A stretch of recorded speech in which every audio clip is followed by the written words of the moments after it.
കൊല്ലത്തൊക്കെ നല്ല അടിപൊളി മഴയായിരുന്നല്ലോ 2-3 ദിവസമായിട്ട്. അപ്പോൾ ഇന്നായിരുന്നു കുറച്ച് വെയിൽ കണ്ടത്. അപ്പോൾ ഓടിപ്പോയി തുണിയെല്ലാം പുറത്ത് പറക്കിയിട്ടതിന് ശേഷമാണ് കേട്ടോ നേരെ അടുക്കളയിലോട്ട് കയറിയത്. അങ്ങനെ ഇതാണ്ട് രാവിലെ തന്നെ നമുക്കൊരു ചായ നിർബന്ധമാണ്. അങ്ങനെ എനിക്കുള്ള ചായ ഞാനങ്ങ് ഇടുകയാണ് കേട്ടോ. ഇക്കായും ആയതും എണീറ്റിട്ടില്ല. പെട്ടെന്നാണ് കണ്ടോ മഴയും പൊടിച്ചു. അങ്ങനെ നേരെ ഓടി ഞാൻ പോയി ഇതാണ്ട് തുണിയൊക്കെ പറക്കിയിട്ടിട്ട് നമുക്ക് രാവിലത്തെ ബ്രേക്ക്ഫാസ്റ്റിനായിട്ട് ഇന്ന് ദോശയാണ് കേട്ടോ ഉണ്ടാക്കുന്നത്. ഞാൻ കവറുമാവായിരുന്നു വാങ്ങിച്ചിട്ടുള്ളത്. അങ്ങനെ ഇതാണ്ട് ദോശയ്ക്കുള്ള മാവൊക്കെ എടുത്ത് വെച്ച് അങ്ങ് ചുടുകയാണ് കേട്ടോ. അപ്പം നമ്മൾ വീഡിയോ കണ്ടുകൊണ്ടിരിക്കുന്ന കൂട്ടുകാരെ നമ്മളെ ഒന്ന് സപ്പോർട്ട് ചെയ്യാനും ലൈക്ക് ചെയ്യാനും ഷെയർ ചെയ്യാനും ഒന്നും മറക്കരുതേ. നിങ്ങളുടെ അഭിപ്രായങ്ങളൊക്കെ കമൻ്റായിട്ട് രേഖപ്പെടുത്തണേ. അപ്പം അങ്ങനെ ദോശയൊക്കെ അവിടെ ഇരുന്ന് ആവുന്നുണ്ട്. നമ്മൾ ഈ ഒരു ദിവസമേ കുറച്ച് താമസിച്ച് എണീക്കുവാണെങ്കിൽ ഉച്ചക്കലത്തെ ലഞ്ചിൻ്റെ കാര്യം കണക്കാം. സംഭവം ഉണ്ടാക്കിയൊക്കെ ചെയ്യും, പക്ഷെ നമ്മൾ അടുക്കളയിൽ നിന്ന് ഇറങ്ങുമ്പോൾ ഒരു സമയമാവും കേട്ടോ. 2 ദിവസം കൊണ്ട് സ്കൂളിൽ പോകാത്തതുകൊണ്ട് ഞാനിപ്പോൾ താമസിച്ചാണ് എണീക്കുന്നത്. അതുകൊണ്ട് തന്നെ അടുക്കളയിൽ നിന്ന് ഇറങ്ങുമ്പോൾ ഒരുപാട് താമസിക്കും. പക്ഷെ അവൻ സ്കൂളിൽ പോകുന്ന സമയത്ത് നമ്മളെല്ലാം ഉണ്ടാക്കി വെക്കുന്നുണ്ട്. നമ്മൾ ഫ്രീ ബേർഡായിട്ട് ഇങ്ങനെ ഉച്ചയൊക്കെ ആകുമ്പോൾ ഫ്രീ ആയിരിക്കും നമ്മൾ കേട്ടോ. അപ്പം ഇന്ന് വേണ്ടേ നമ്മൾ ഐതുക്കുട്ടന് 2 ദിവസമായിട്ടൊരു ചെറിയ ചൂട് പോലെ ഉണ്ടായിരുന്നു. അതുകൊണ്ട് തന്നെ ഞാൻ സ്കൂളിലോട്ടൊന്നും വിട്ടില്ല കേട്ടോ.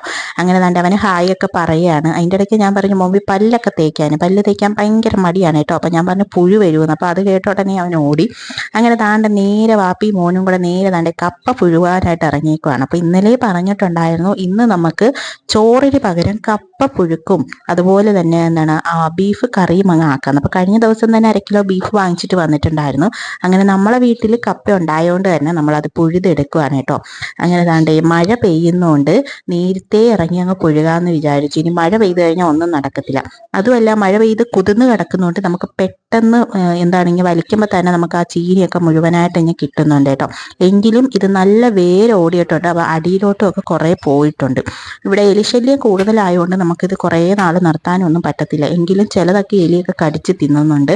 അതൊക്കെ നമ്മളെടുത്ത് മാറ്റിയിട്ടുണ്ട് കേട്ടോ. അങ്ങനെ കൊണ്ടുവന്ന ചീനിയെല്ലാം നന്നായിട്ട് കഴുകിയെടുക്കുകയാണ്. നല്ല ചെളിയ പുരണ്ടിരിക്കുകയാണ്. അങ്ങനെ കുറേ ചീനിയൊക്കെ കഴുകി ഇങ്ങി മാറ്റി വെച്ചിട്ടുണ്ട്. അതിൻ്റെ ഇടയ്ക്ക് ഐതവും പോയി ഓരോന്ന് പറക്കിക്കൊണ്ട് വരുന്നുണ്ട്. അവന് ഭയങ്കര ഇഷ്ടമാണ് ഇങ്ങനെ പറക്കാനും ഒതുക്കാനും ഒക്കെ. ഞാൻ അങ്ങനെ നേരെ അടുക്കളയിൽ വന്നിട്ട് കുറച്ച് ബീഫ് എടുത്തങ്ങ് വേവിക്കാനായിട്ട് വെച്ച് കുരുമുളക് പൊടി മഞ്ഞൾപ്പൊടി ഇട്ട് ഇതിൻ്റെ വേവ് അളവൊന്നും എനിക്കറിയത്തില്ല, എങ്കിലും ഒരു ഊഹം വെച്ചങ്ങ് വെച്ചിട്ടുണ്ട്. ഈ ബീഫ് വെക്കാൻ എനിക്ക് അധികമായിട്ട് അറിയത്തില്ല കേട്ടോ. ഇവിടെ കൂടുതലും നമ്മൾ വാങ്ങുന്നത് ചിക്കനാണ്. അപ്പോൾ ചിക്കൻ കറിയൊക്കെ നന്നായിട്ട് വെക്കും. പക്ഷേ ബീഫ് കറി ഞാൻ പിന്നെ യൂട്യൂബിലൊക്കെ ഓരോന്നൊക്കെ സെർച്ച് ചെയ്തിട്ടുണ്ടായിരുന്നു കേട്ടോ. പിന്നെ കൊണ്ടുവന്ന കപ്പയെല്ലാം നന്നായിട്ട് തൊലി ചെത്തി കളഞ്ഞ് കുക്കറിനകത്തോട്ടിട്ട് ഇത്തിരി മഞ്ഞപ്പൊടിയും കൂടെ ചേർത്ത് ഞാനങ്ങ് വെക്കുന്നുണ്ട്. അപ്പോൾ ഈ ഒരു കളറിന് വേണ്ടിയിട്ടാണ് കേട്ടോ. അങ്ങനെ പിന്നെ ചട്ടി അടുപ്പത്ത് വെച്ച് പൊടികളും എല്ലാം മൂപ്പിച്ച് ഉള്ളി വാട്ടിയതും കൂടെ തട്ടിയിട്ട് നമ്മളെ ബീഫ് കറിക്കുള്ളത് ഇവിടെ സെറ്റായി വരുന്നുണ്ട്. ഞാൻ ബീഫ് നേരത്തെ വേവിച്ച് മാറ്റി വെച്ചിട്ടുണ്ട് കേട്ടോ. ഈ ബീഫ് കറി നല്ല കുറുകിയ ചാറോട് കൂടി വെക്കാനാണ് എൻ്റെ ഉദ്ദേശം. അങ്ങനെ ആവുമെന്ന് അറിയത്തില്ല, എങ്കിലും നോക്കാം. അങ്ങനെ ബീഫ് വേവിച്ചതും ആ വെള്ളവും കൂടെ ഒഴിച്ചിട്ട് നന്നായിട്ട് മിക്സ് ചെയ്തെടുത്തിട്ടുണ്ട്. ഇതൊരു പകുതി വെന്ത ബീഫാണെന്ന് പറയും. ചട്ടി കിടന്ന് കുറച്ചും കൂടെ ഒന്ന് വേവുമല്ലോ. വേവിൻ്റെ കണക്കൊന്നും എനിക്കറിയത്തില്ല. ഓരോ ബീഫിനും ഓരോ വേവാന്ന് തോന്നൂല്ലേ. അങ്ങനെ ബീഫ് കറി അവിടെ ഇരുന്നാവുന്നുണ്ട്. അതിൻ്റെ ഇടയ്ക്ക് നമ്മുടെ കപ്പയും കൂടെ പുഴുങ്ങാൻ വെച്ചതും കൂടെ അവിടെ സെറ്റായി വരുന്നുണ്ട് കേട്ടോ. ഒരു 1-2 വിസിൽ കേൾക്കുമ്പോഴേക്കും നമുക്ക് പെട്ടെന്ന് കപ്പ വെന്ത് കിട്ടും. മറ്റേ കലത്തിലൊക്കെ ഇട്ട് വേവിക്കുകയാണെങ്കിൽ ഒരുപാട് സമയം എടുക്കും. ഞാനെപ്പോഴും കുക്കറിനകത്തിട്ടാണ് കേട്ടോ വെക്കുന്നത്. കറി ഇവിടെ സെറ്റായി വരട്ടെ. പണ്ട് നമ്മൾ കുഞ്ഞുനാളിൽ ഞായറാഴ്ചയെന്ന് കേൾക്കുമ്പോഴേ ചീനിയും പോത്തിറച്ചി കറിയൊക്കെ ആയിരിക്കും ഇല്ലേ. ഇപ്പം മിക്ക വീടുകളിലും അങ്ങനെ ആണോ എന്ന് എനിക്കറിയത്തില്ല. പക്ഷെ നമ്മളങ്ങനല്ല. ഇപ്പം നമ്മൾ മീനൊക്കെയാണ് കേട്ടോ മിക്ക ഞായറാഴ്ചകളിലും മേടിക്കുന്നത്. അപ്പം ഇന്നൊരു കൊതിക്ക് വേണ്ടിയിട്ട് കുറച്ച് ബീഫ് വാങ്ങിച്ചതേ ഉള്ളൂ. അങ്ങനെ നമ്മളെ കപ്പ അവിടെ ഇരുന്ന് നന്നായിട്ട് വെന്ത് കിട്ടുന്നുണ്ട്. അതിൻ്റെ ഇടയ്ക്ക് ബീഫ് കറി റെഡി ആവുന്നുണ്ട്. ഈ കപ്പ ഈ തവണയാണ് കേട്ടോ എനിക്ക് നന്നായിട്ട് കുഴഞ്ഞ് കിട്ടിയത്. മറ്റേത് എനിക്ക് മാത്രമേ വെക്കാറുള്ളൂ, ഇക്ക അങ്ങനെ കഴിക്കാറില്ല.